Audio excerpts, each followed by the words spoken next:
di dalam nama Yesus Kristus. Kita ketemu kembali dalam ibadah kita pada pagi hari ini. Segala puji syukur kemuliaan hanya bagi nama Tuhan. Sebelum kita memulai ibadah kita berdoa. Bapa yang baik, Bapa yang di surga, kami mengucapkan syukur untuk semua kasih setiamu di dalam kehidupan kami Tuhan. Terima kasih Tuhan, di mana sebentar nanti kami akan merenungkan kebenaran firman-Mu.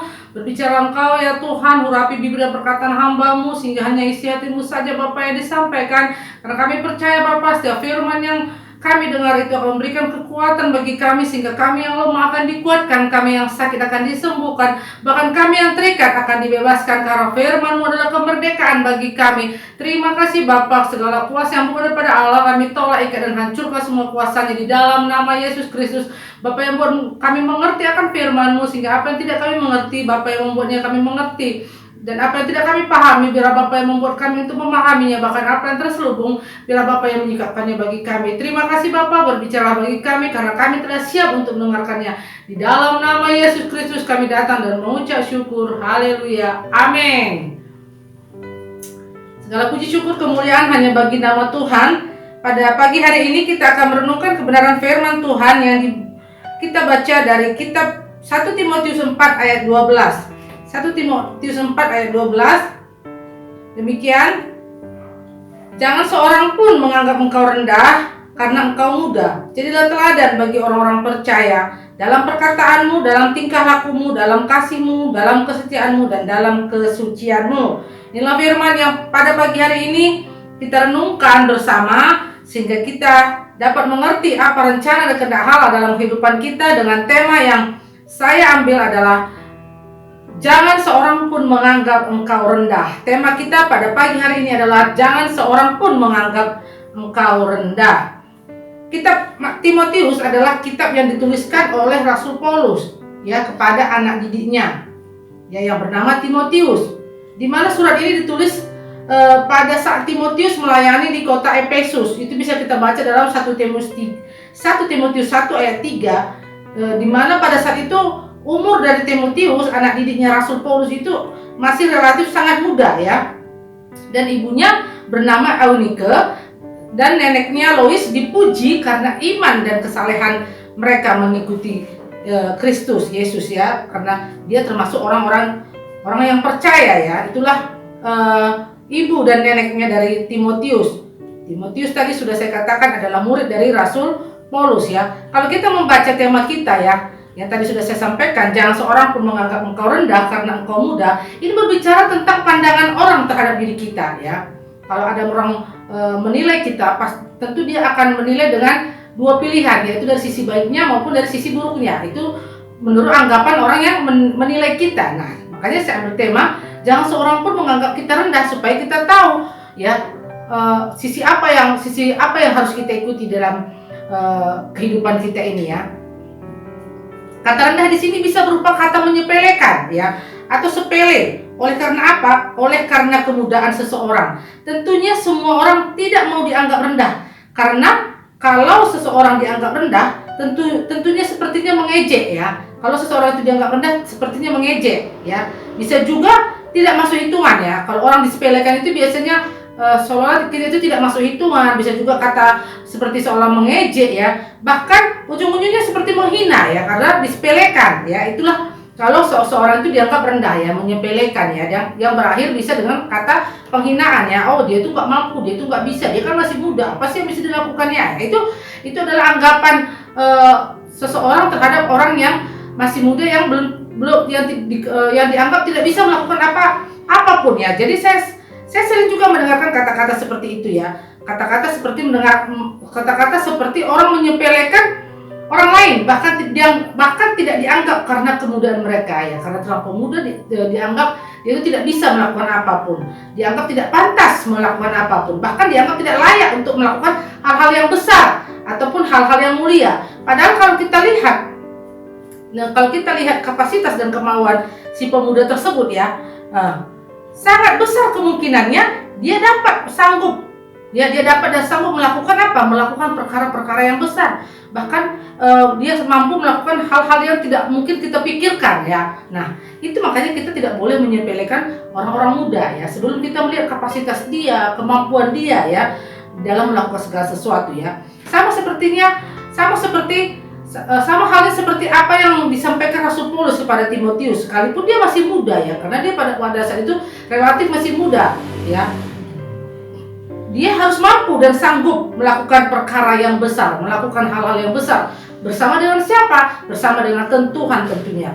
Di mana Paulus mengingatkan Timotius untuk dapat menegur orang-orang yang berbuat dosa di kota Efesus pada saat itu. Seperti apa? Pengajaran-pengajaran sesat ataupun roh-roh penyesat ya, yang membawa orang-orang percaya saat itu percaya kepada pengajar-pengajar sesat dan roh-roh penyesat tersebut. Dalam hal ini Timotius diminta secara tegas untuk apa? Untuk menegur mereka yang percaya kepada pengajar dan roh-roh penyesat tersebut. Nah, tentunya untuk bisa menjadi orang yang mampu melakukan seperti yang dikatakan Paulus kepada Timotius, harus ada syaratnya yang harus dan mampu kita lakukan. Yang harus ada syaratnya ya, seperti yang diharapkan oleh Rasul Paulus ya, yaitu setiap perkataan yang disampaikan oleh Rasul Paulus itu harus bisa didengarkan maupun dilakukan oleh orang-orang yang ada di tempat pelayanannya ya saat itu ya.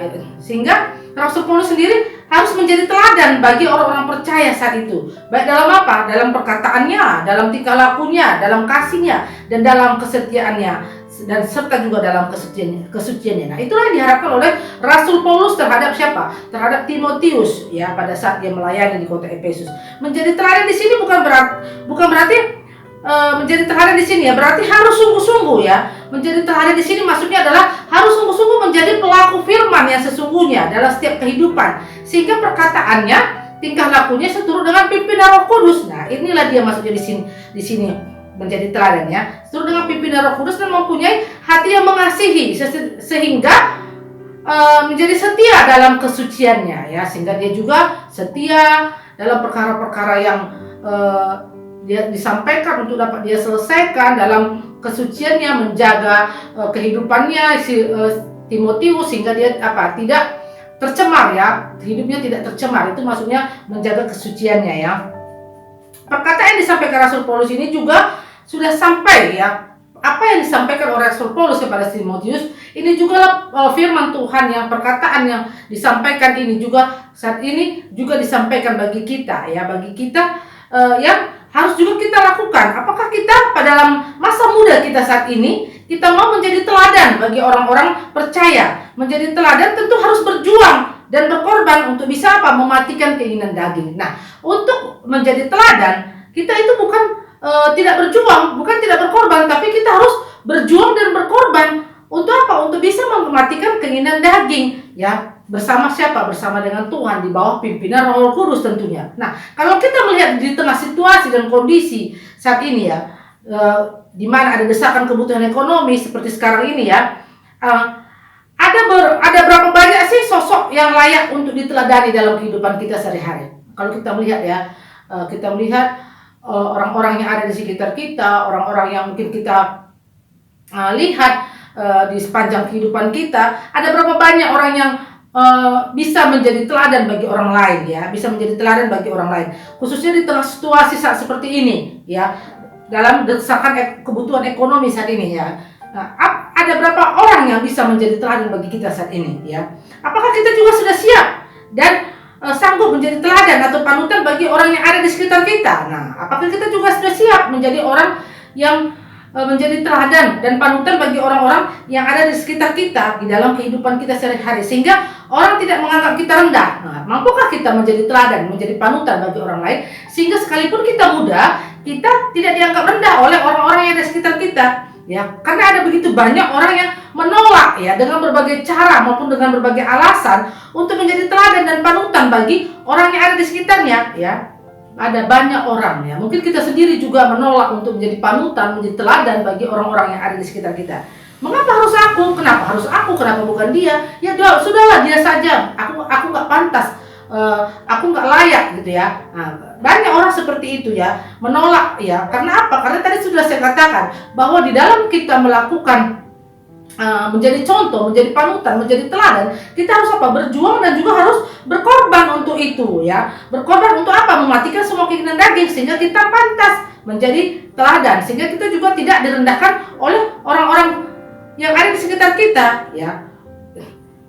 kita selalu menolak ya, untuk apa? Untuk melakukan apa yang baik, sehingga kita tidak merasa tidak pantas melakukan menjadi teladan bagi orang-orang yang percaya. Biarlah orang lain saja yang kita teladani gitu ya. Kadang-kadang kita dalam kehidupan kita, biar orang lain aja, itu kan urusan orang. Aku nggak diikuti juga nggak apa-apa, aku juga nggak teladani juga nggak apa-apa, orang lain aja diteladaninya. Itu karena apa? Karena kita tidak mau mematikan semua keinginan daging kita ya, dan kita tidak peduli, dan bahkan kita tidak perlu sibuk untuk hidup di bawah pimpinan Roh Kudus ya, karena mematikan keinginan daging ini adalah suatu perjuangan yang harus kita lakukan. Nah, dalam hal ini kadang ya kita selalu menolaknya ya. Makanya sebagai orang percaya ya kepada Yesus Kristus, kita tidak dianjurkan untuk berpikir seperti itu, untuk menolak ataupun untuk mencari-cari alasan sebagai orang yang tidak sanggup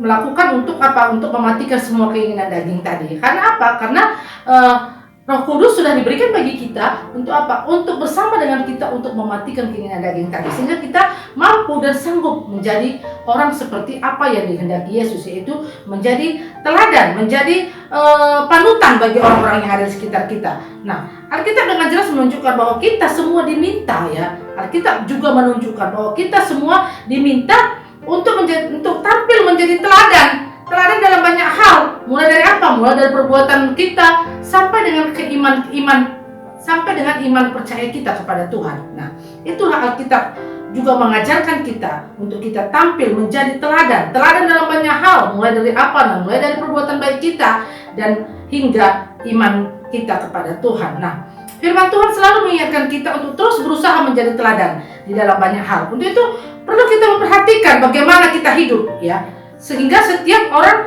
tidak menganggap kita rendah. Karena apa? Karena kita muda. Sekalipun kita muda, kita harus memperhatikan bagaimana kita hidup sehingga orang tidak menganggap kita rendah.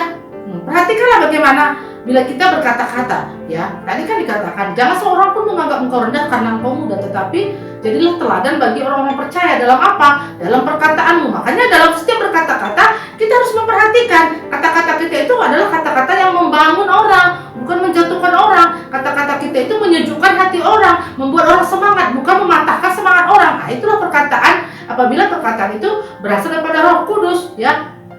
Dan dalam tingkah laku kita, perhatikan bagaimana kita melakukannya ya. Jangan sudah tahu kita jahat, tapi sudah tahu itu jahat kita lakukan, berarti kita tidak memperhatikan bagaimana kita hidup, dan kita tidak mau hidup di bawah pimpinan Tuhan, sehingga tingkah laku kita pun menyimpang dari ajaran-ajaran firman Tuhan ya. Kalau kita hidup seperti dikatakan dalam Roma 8, kalau kita hidup dalam pimpinan Roh Kudus, tentu keinginan daging kita bisa kita matikan. Tapi kalau kita tidak bisa hidup dalam pimpinan Roh Kudus, tingkah laku kita itu akan sama seperti apa yang kita inginkan, apa yang diinginkan oleh daging. Nah, untuk itulah kita perlu pimpinan Roh Kudus. Belajarlah selalu untuk mengasihi ya. Tadi kan dikatakan juga ya, dalam perkataanmu, dalam tingkah lakumu, dalam kasihmu. Dan kita juga harus selalu belajar untuk mengasihi. Kasih kepada siapa? Kasih kepada Allah. Kasih kepada Allah itu ialah mengikuti perintahnya dan menjauhi larangannya, dan selalu turut di dalam pimpinannya ya. Dan mengasihi sesama manusia, dalam arti kata kita mengasihi manusia sama seperti kita mengasihi Tuhan. Dalam arti juga kita harus peduli terhadap orang-orang yang ada di sekitar kita ya. Jangan kita tidak peduli ya. Kita turut berempati, bahkan turut mendoakan orang-orang yang ada di sekitar kita. Itu namanya kita mengasihi saudara-saudara kita, orang ataupun sesama kita manusia ya. Dan dikatakan selalu setia dalam segala perkara ya. Dalam kesetiaanmu, maksudnya di sini adalah kita juga selalu setia dalam perkara yang mungkin banyak yang kita hadapi ya, tantangan hidup ini. Nah, setia nggak kita di dalam mengikuti Tuhan, sekalipun banyak tantangan, cobaan, godaan yang membawa kita dan ingin menjerat kita ke dalam rancangan-rancangan kuasa-kuasa yang gelap, rancangan si iblis, sehingga kita jauh daripada Allah. Dan di sini kita dituntut kesetiaan kita kepada Tuhan. Setia nggak kita dalam setiap perkara, dalam setiap masalah, dalam setiap tantangan yang kita hadapi. Nah, ini juga yang diminta oleh Rasul Paulus kepada Timotius, dan ini juga lah firman yang kita baca pada pagi ini. Untuk apa? Untuk kita juga setia dalam perkara-perkara yang kita hadapi saat ini, sehingga kita sehingga kita tidak mudah diombang-ambingkan oleh rupa-rupa pengajaran sesat seperti yang disampaikan oleh Rasul Paulus kepada Timotius mengenai jemaat yang ada di kota Efesus, yang mana mereka mengikuti pengajaran-pengajaran yang sesat. Nah, kalau kita setia dalam segala perkara, dalam setia kepada Tuhan, sekalipun ada tantangan dan godaan dan cobaan yang kita hadapi, kita tidak akan mudah diombang-ambingkan oleh rupa-rupa pengajaran, serta hidup kita suci. Maksudnya di sini apa? Dan dalam kesucianmu katanya. Dan maksud di sini apa tentang hidup dalam kesucian? Hidup dalam kesucian adalah menjaga kekudusan. Menjaga kekudusan untuk tidak hidup cemar, ya, menjaga tubuh, jiwa dan roh kita, ya. Tidak cemar, ya. Menjaga tubuh kita ini, menjaga jiwa kita ini dan roh kita ini, sehingga apa? Sehingga dia tidak tercemar, ya. Di sini orang yang tidak kudus, tidak layak di hadapan Tuhan, itu firman Tuhan yang mencatat. Makanya kita dituntut untuk apa? Untuk hidup di dalam kesucian kita, sama seperti tadi firman yang sudah kita baca. Sehingga apa? Sehingga kita berkenan di hadapan Allah. Kalau orang yang tidak hidup kudus tidak akan pernah cemar, tidak akan pernah hidup berkenan di hadapan Allah. Hidup yang kudus itu maksudnya apa? Kita menjauhi segala perbuatan dosa, pikiran kita, tubuh kita, roh kita itu kita jauhkan dari segala perbuatan dosa, sehingga kita berkenan di hadapan Allah dan kita kudus di hadapan Allah. Nah, itulah maksudnya hidup yang suci, menjaga kekudusan, ya.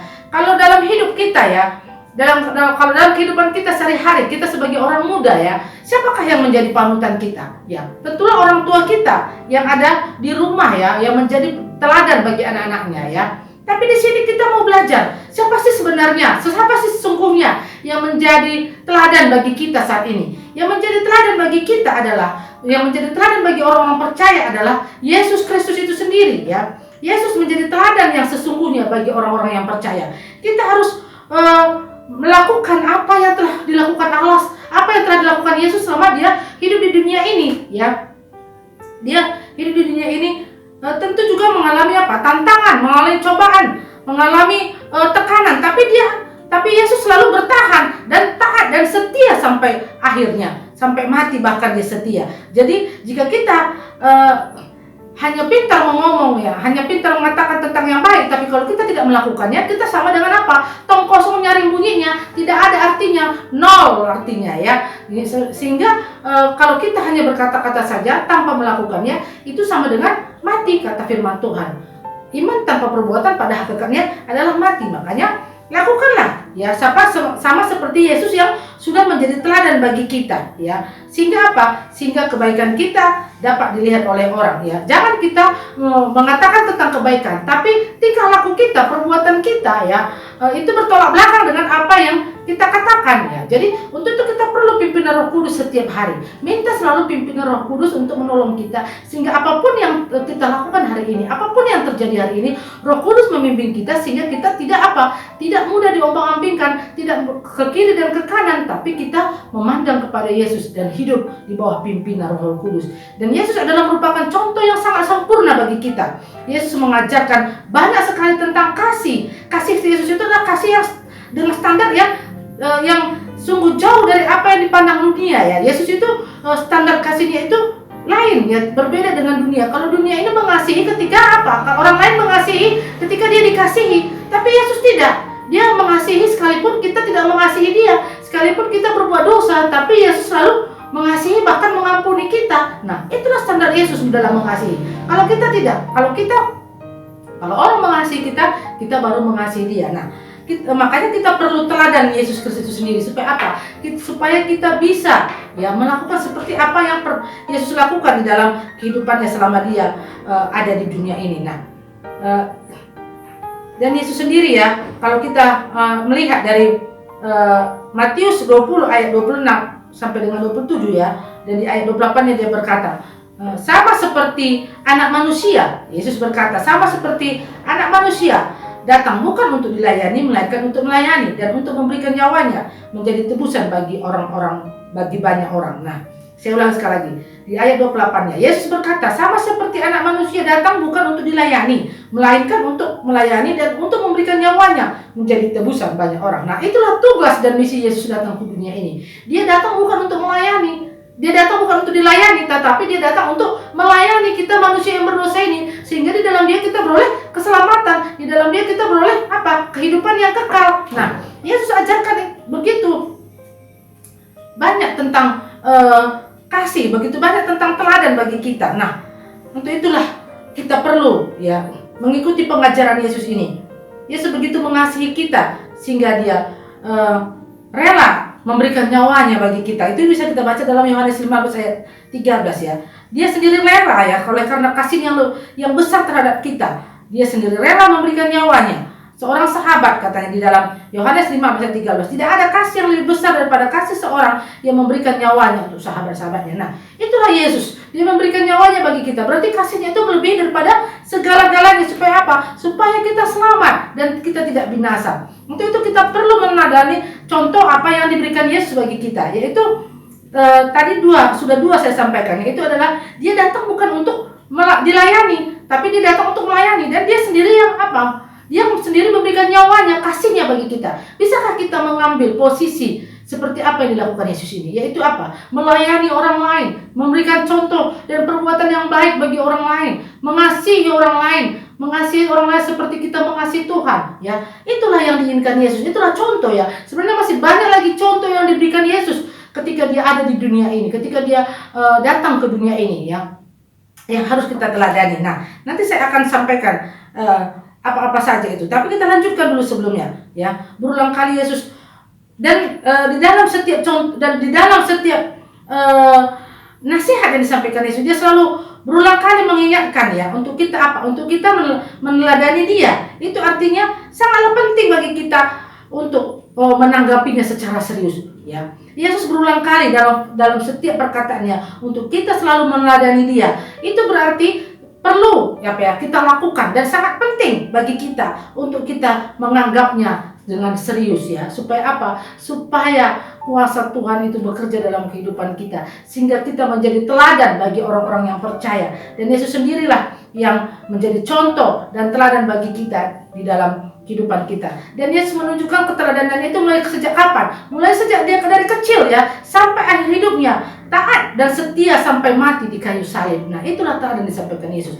Dia menunjukkan keteladanannya mulai dari Dia kecil sampai akhir hidupnya, taat dan setia mati di kayu salib. Nah, itulah contoh dan teladan yang diberikan Yesus bagi kita. Nah, ada 10 cara ya. Ada 10 cara hidup yang bisa kita teladani dari hidup Yesus selama Dia ada di dunia ini. 10 cara hidup Yesus yang bisa kita teladani selama Dia hidup di dunia ini. Yang pertama adalah Dia adalah rendah hati ya. Karena dikatakan tadi, aku datang untuk melayani, bukan untuk dilayani. Itu menunjukkan apa? Bahwa Yesus itu mengambil rupa seperti seorang hamba, melayani kita manusia yang berdosa ini. Bayangkan Yesus yang turun dari tahtanya melayani kita manusia yang dari debu dan tanah ini dan orang yang berdosa ini. Sungguh besar kasihnya terhadap kita. Tidak ada kasih seperti Yesus Kristus sendiri. Makanya jangan kita mengecewakan Yesus yang telah memberikan contoh dan teladan bagi kita. Nah, itu yang pertama. Dan yang kedua adalah hidup Yesus itu sederhana ya.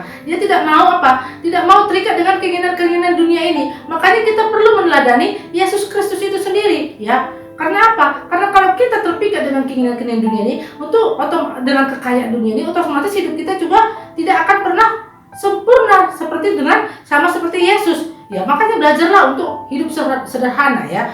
Dan yang ketiga adalah Yesus sendiri tidak membedakan orang ya. Sama seperti kalau kita baca di kitab di dalam Alkitab, orang Farisi itu adalah orang yang suka membedakan orang, merasa dirinya paling benar, paling suci ya. Dan Yesus sendiri tidak suka terhadap orang Farisi karena mereka hanya bisa berngomong tapi tidak bisa menjadi pelaku firman. Tadi seperti sudah saya sampaikan bahwa kalaupun kita hanya bisa berkata-kata tapi tidak menjadi pelaku adalah omong kosong ya, tong kosong nyaring bunyinya, tidak ada isinya ya. Jadi Yesus Kristus itu tidak membedakan baik orang yang benar maupun yang tidak benar, karena misi Dia datang ke dunia ini adalah menyelamatkan orang-orang yang berdosa ya. Dan yang keempat adalah melakukan kehendak Bapa. Nah, itulah yang dilakukan Yesus ke dunia ini. Salah satu misi Yesus adalah melakukan kehendak Bapa, yaitu taat dan setia sampai mati di kayu salib, sehingga Dia apapun yang diperhadapkan bagi Dia baik itu tekanan, goncangan, bahkan cobaan-cobaan, bahkan iblis sendiri menawarkan berbagai macam cara ya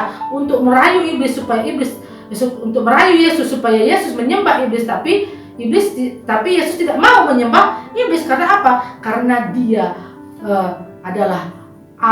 dia melakukan apa yang telah diperintahkan Bapaknya kepada dia, yaitu taat dan setia sampai mati di kayu salib. Nah, yang kelima adalah hidup berbelas kasih. Nah, Yesus selama hidupnya berbelas kasih kepada orang, khususnya orang-orang yang berdosa. Nah, kalau kita pernah baca tentang perumpamaan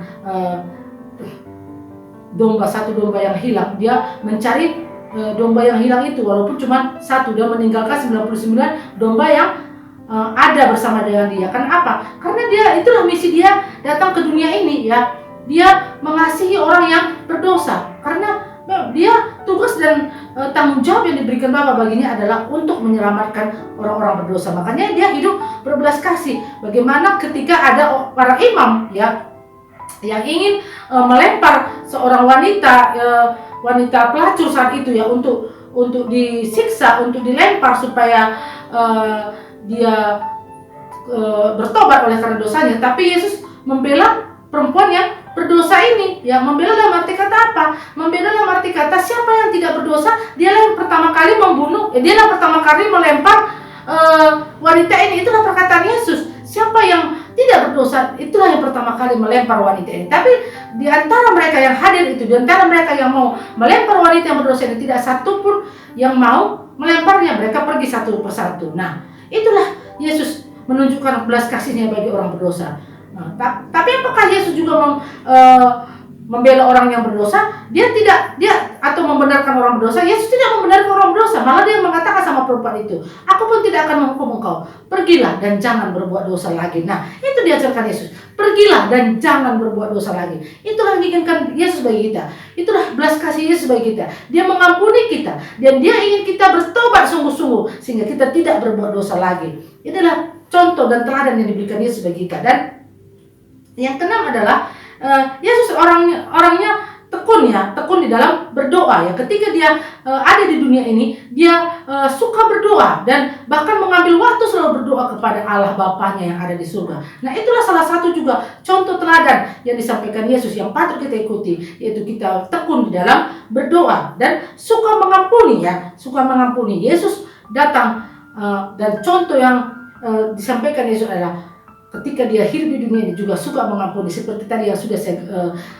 berikan contoh, seorang wanita yang mau dilempar oleh para imam ataupun orang-orang yang pada saat itu ada bersama dia, yang dia melakukan yang perbuatan yang tidak terpuji, dan sehingga orang yang ada bersama dia ingin melemparnya. Tapi Tuhan mengampuni dan mengatakan jangan berbuat dosa lagi. Nah, dan itulah salah satu teladan yang perlu kita lihat dari apa yang dilakukan oleh Yesus terhadap manusia yang ada di dunia ini. Nah, yang kedelapan adalah sabar menghadapi penderitaan. Nah, Yesus adalah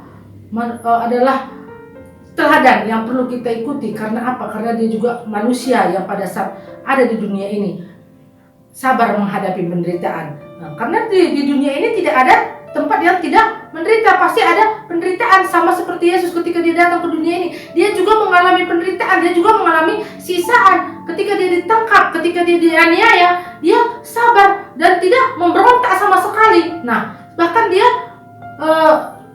setia sampai mati di kayu salib, seperti tadi yang sudah saya sampaikan. Kita juga diajarkan, sekalipun banyak tantangan, tekanan, cobaan, penderitaan yang kita alami, kita harus sabar sama seperti Yesus. Ya, dia juga sabar menghadapi tantangan, dia juga sabar menghadapi penderitaan. Nah, yang kesembilan adalah tidak kompromi dengan dosa. Yesus juga tidak pernah kompromi dengan dosa. Setiap orang yang melakukan dosa, dia pasti menegurnya. Setiap orang yang melakukan dosa, dia pasti mengatakan bertobatlah. Itulah salah satu contoh yang diberikan oleh Yesus, bahwa dia juga tidak kompromi dengan dosa, dan juga dia tidak pernah membenarkan orang-orang berdosa. Tapi misi dia datang ke dunia ini adalah ingin mencari orang berdosa dan menyelamatkan mereka dan membawa mereka ke jalan yang benar seturut dengan kehendak Allah Bapa. Nah, yang ke-10 adalah senang dengan anak-anak. Kalau kita melihat bagaimana Yesus, dia ketika dalam pelayanannya, dia sangat senang sekali dengan anak-anak. Bahkan dia katakan, jangan melarang anak-anak itu datang kepada aku, karena mereka lah yang mempunyai kerajaan surga. Ini menunjukkan bahwa Yesus sangat mengasihi anak-anak. Berarti Inilah 10 cara hidup Yesus yang bisa kita teladani selama dia hidup di dunia ini, yaitu adalah hidup rendah hati, hidup sederhana, tidak membedakan orang, melakukan kehendak Bapa, berbelas kasih, tekun berdoa, suka mengampuni, sabar menghadapi penderitaan, tidak kompromi dengan dosa, senang dengan anak-anak. Nah, ini bisa kita catat dan kita lakukan di dalam kehidupan kita sehari-hari ya. Supaya apa? Supaya kita menjadi sama seperti Yesus. Kan ada lagu, ku mau sepertimu Yesus, disempurnakan selalu dalam segenap jalanku, memuliakan namamu. Nah, inilah yang dikehendaki Bapa, inilah dikehendaki Yesus. Misi Yesus datang ke dunia ini supaya apa? Supaya kita bisa meneladani apa yang telah diperbuatnya selama dia hidup di dunia ini, yaitu tidak membedakan orang, melakukan kehendak Bapa, berbelas kasih, tekun dalam berdoa, suka mengampuni, sabar menghadapi penderitaan, tidak kompromi dengan dosa, dan senang dengan anak-anak. Karena anak-anak itu adalah anak-anak yang suci ya, dan anak-anak itu biasanya polos ya, sehingga anak-anak itu sangat disenangi orang pada umumnya ya. Makanya Yesus juga mengasihi anak-anak. Nah, Rasul Paulus dalam kitab Timotius tadi, dalam kitab 1 Timotius 4 ayat 12 tadi mengatakan juga dan mengingatkan kita untuk pentingnya kita hidup ya di dalam menjaga kekudusan ya, menjaga setiap tingkah laku dan perbuatan kita dan perkataan kita, dan menjadi teladan ya, sehingga itu bisa menjadi teladan ya, kita bisa menjadi teladan dalam kehidupan kita sehari-hari ya, sehingga orang juga bisa melihat apa yang kita lakukan di dalam kehidupan sehari-hari, khususnya bagi kita yang melayani, bagi kita yang rindu melayani, yang rindu melayani Tuhan ya, kita juga harus mampu ya untuk melakukan ini. Tentunya kita tidak bisa melakukannya dengan sendiri, tanpa apa? Tanpa pimpinan Roh Kudus ya, sehingga kalau kita melakukannya dengan pimpinan Roh Kudus, apa yang tidak mungkin bagi kita mungkin bisa kita lakukan. Oleh karena apa? Oleh karena kuasa Roh Kudus ada pada kita, oleh karena pimpinan Roh Allah ada pada kita, sehingga apa yang kita tidak mampu lakukan, kita mampu melakukannya bersama dengan Yesus. Sehingga sekalipun kita muda, sekalipun engkau muda, tidak seorang pun menganggap engkau rendah. Oleh karena apa? Oleh karena perbuatanmu, oleh karena perbuatan kita, oleh karena tingkah laku kita, oleh karena kita hidup di dalam kasih dan ada di dalam kesetiaan, di dalam dan juga di dalam kesucian, nama Tuhan dipermuliakan. Amin. Kita berdoa.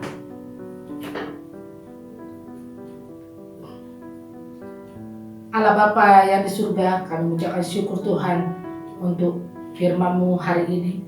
Kami percaya Tuhan, firman-Mu yang telah disampaikan itu akan meneguhkan dan telah meneguhkan kami untuk kami hidup menjadi teladan bagi orang-orang percaya, bagi orang-orang yang ada sekitar kami Tuhan, sehingga tidak ada seorang pun yang menganggap kami rendah walaupun kami muda Tuhan. Tapi biarlah kiranya Tuhan, oleh karena pimpinan Roh Kudus-Mu, kami butuh pimpinan Roh Kudus-Mu Tuhan, untuk dapat kami melakukan perkara-perkara yang dahsyat bersama dengan Engkau, sehingga Bapa, kami di dalam setiap perkataan kami, dalam setiap tingkah laku kami, di dalam kesetiaan kami, kesucian kami Tuhan, kami bisa menjadi teladan bagi orang-orang yang ada di sekitar kami, bahkan bagi orang-orang yang percaya Tuhan. Ajar kami Tuhan untuk taat dan setia kepadamu. Ajar kami Tuhan untuk selalu melakukan hal-hal yang baik dan benar seturut dengan pimpinan Roh Kudus. Yesus Kristuslah yang menjadi teladan kami di dalam kehidupan kami, yang telah memberikan contoh yang sempurna bagi kami. Untuk itu Tuhan, biarlah kami menjadi pengikut Kristus yang setia, dan biarlah kami juga dapat melakukannya seperti yang telah dilakukan Yesus Kristus selama dia hidup di dunia ini. Untuk itu kami butuh pertolongan-Mu Bapa, kami butuh pertolongan Roh Kudus untuk melakukannya. Terima kasih Bapa, terima kasih buat firman-Mu ini. Biarlah kiranya firman-Mu yang telah meneguhkan kami yang lemah telah dikuatkan, kami yang sakit telah disembuhkan, bahkan kami yang terikat telah dibebaskan, karena firman-Mu itu adalah kekuatan bagi kami untuk dapat memerdekakan kami. Kami percaya Tuhan bahwa firman-Mu tidak akan pernah kembali dengan sia-sia. Firman-Mu akan bertumbuh di dalam kehidupan kami, bahkan berbuah di dalam kehidupan kami untuk melakukan setiap kehendak Bapa di dalam kehidupan kami. Terima kasih Bapa. Inilah kami berdoa Tuhan, dan kami juga berdoa memohon untuk anak-anak kami yang ada di lapas saat ini. Kau berkati Tuhan, sehingga mereka dan keluarga mereka, orang tua mereka Tuhan, tetap juga aman dalam perlindungan-Mu. Berikan kekuatan dan kesehatan apapun yang menjadi kerinduan anak-anak ini Tuhan, biarlah mereka juga mendapatkan jawabannya bersama dengan Engkau. Kami juga berdoa Tuhan bagi Kalapas dan juga pegawai yang ada di lapas anak pada saat ini. Berkati Tuhan, sehingga mereka juga di dalam pelayanan, di dalam kasih setianya Tuhan, biarlah mereka juga sungguh-sungguh melakukannya bersama dengan Engkau. Terima kasih Bapa, Engkau berkati hamba-Mu yang telah menyampaikan isi hati-Mu. Biarlah secara luar biasa Engkau pakai lagi hamba-Mu ini Tuhan, untuk melakukan perkara-perkara yang dahsyat, sehingga nama-Mu yang ditinggikan, nama-Mu yang dimuliakan di dalam kehidupan hamba-Mu ini. Terima kasih Bapa, kami percaya Tuhan, Engkaulah Allah satu-satunya yang akan memberikan yang terbaik bagi kami, lebih daripada apa yang kami pikirkan dan yang kami minta. Terima kasih Yesus, kami telah menerima firman-Mu, dan biarlah berkat firman-Mu ini Tuhan menjadi kekuatan yang baru di dalam kehidupan kami. Terima kasih Bapa, kami juga berdoa dan juga mengangkat tangan kami, mohon berkat dan perlindungan-Mu bagi kami, anak-anakku dan kekasih-kekasih Tuhan. Marilah kita menadahkan hati dan pikiran kita ke surga. Kita mohon berkat dan perlindungan daripada Allah Bapa. Itulah yang akan itulah yang akan memberikan kita perlindungan dan juga keselamatan di dalam nama anaknya Yesus Kristus. Itulah yang akan menyelamatkan kita, serta dalam penyertaan di dalam Roh Kudus. Itulah yang akan menyertai kita mulai hari ini, esok, bahkan sampai Maranatha, Yesus datang kedua kalinya. Kita yang telah menerima berkat Allah, sama-sama kita katakan amin. Shalom anak-anakku, Tuhan memberkati.